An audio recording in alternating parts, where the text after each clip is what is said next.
Y hubo durante el Congreso muchas presentaciones que de algún modo ponían de relieve cuáles son las problemáticas que hoy afectan al español, no solo en el ámbito de lo que son los países hispanoamericanos o hispanohablantes, sino también en el contexto mundial, ya que, digamos, el español es la tercera lengua más hablada, ¿no es cierto?, después del chino y del inglés, y es una lengua que tiene una proyección importante a futuro, justamente por ser América Latina, digamos, geográficamente, estar en el ámbito de los países, de las economías emergentes, ¿no es cierto? Un tema importante también es el español en Estados Unidos. En Estados Unidos hay 50 millones de hablantes de español, con lo cual Estados Unidos tiene posibilidades de avanzar en el futuro a ser un país bilingüe, claramente. Si bien esto está dado en gran medida por toda la población de origen hispánico, y a pesar de las políticas lingüísticas estadounidenses de reafirmación del inglés como lengua nacional, la presencia del español es muy fuerte. Es decir, fijémonos que 50 millones de hablantes de español es prácticamente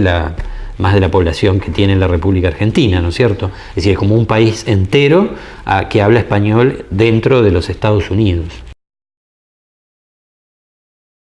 Uno de los desafíos principales es cómo se proyecta el idioma español en países muy lejanos, ¿no? Por ejemplo, hay mucho interés en el español en los países asiáticos, por razones económicas, que tienen que ver con el mundo de los negocios y de las relaciones económicas de países asiáticos, como es el caso de China, India, Japón, Corea, que tienen ya a esta altura de los tiempos vínculos muy fuertes en términos económicos con países latinoamericanos, pero ese impulso que tiene que ver con lo económico también está asociado con lo cultural y lo educativo, porque hay un gran interés en América Latina, ya sea para favorecer los intercambios a nivel universitario. Por ejemplo, nosotros tenemos hoy una gran proliferación de programas, de becas, de estudiantes extranjeros. Por ejemplo, Brasil es nuestro vecino no hispanohablante más cercano, y sabemos que el intercambio Brasil y países hispanoamericanos es muy fuerte, pero cada vez se está profundizando más también en países del lejano oriente, es decir, países asiáticos, y también países europeos que están viendo hacia América Latina como una opción importante en términos educativos, ¿no? La política lingüística española siempre plantea como uno de los desafíos mantener la unidad del idioma. Ese ha sido un objetivo histórico, podríamos decir, de la Real Academia Española primero, y ahora también del Instituto Cervantes,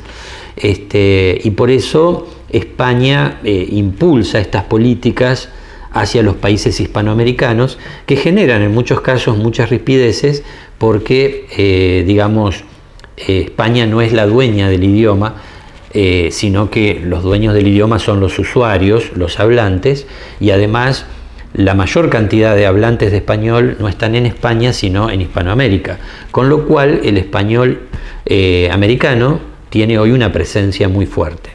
La viene teniendo ya desde los años 60, desde la época del boom literario, ¿no? Del boom latinoamericano, como se decía, en la que los grandes escritores hispanoamericanos,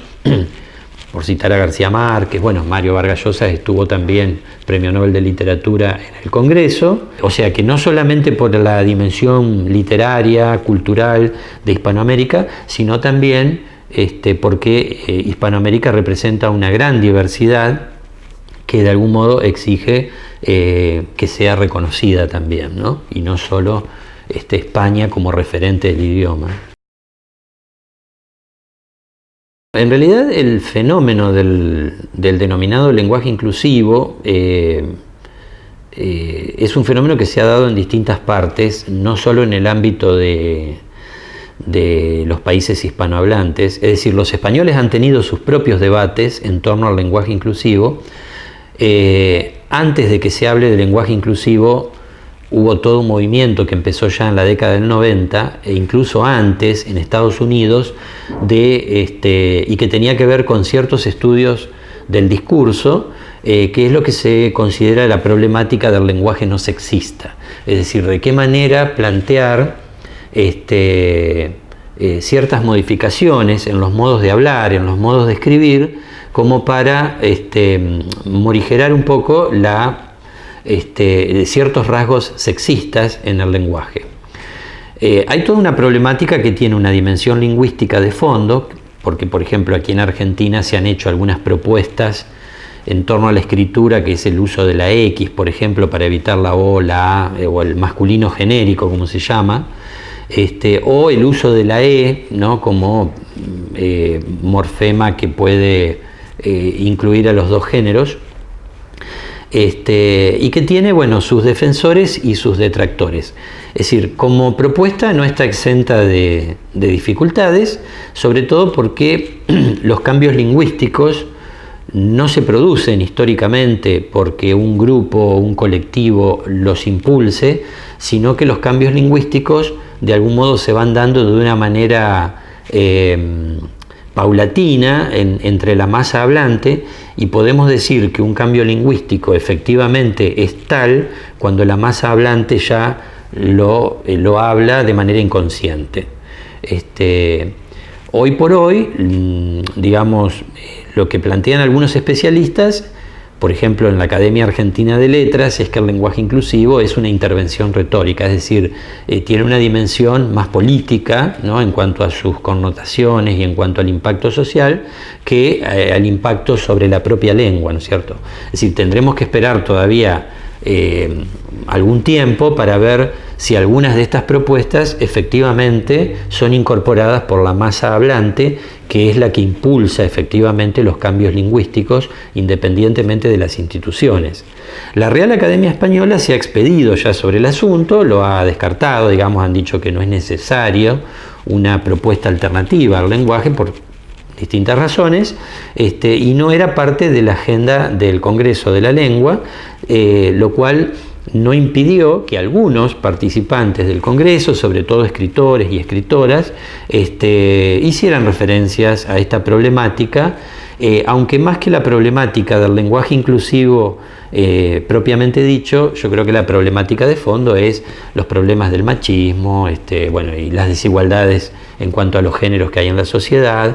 o sea, la problemática social de fondo, ¿no? De hecho, autoras como Beatriz Arlo, Esther Díaz, han dicho que, bueno, por más que modifiquemos el lenguaje, que usemos la E, si sigue habiendo femicidios en la sociedad, el problema de fondo sigue sin solucionarse, ¿no?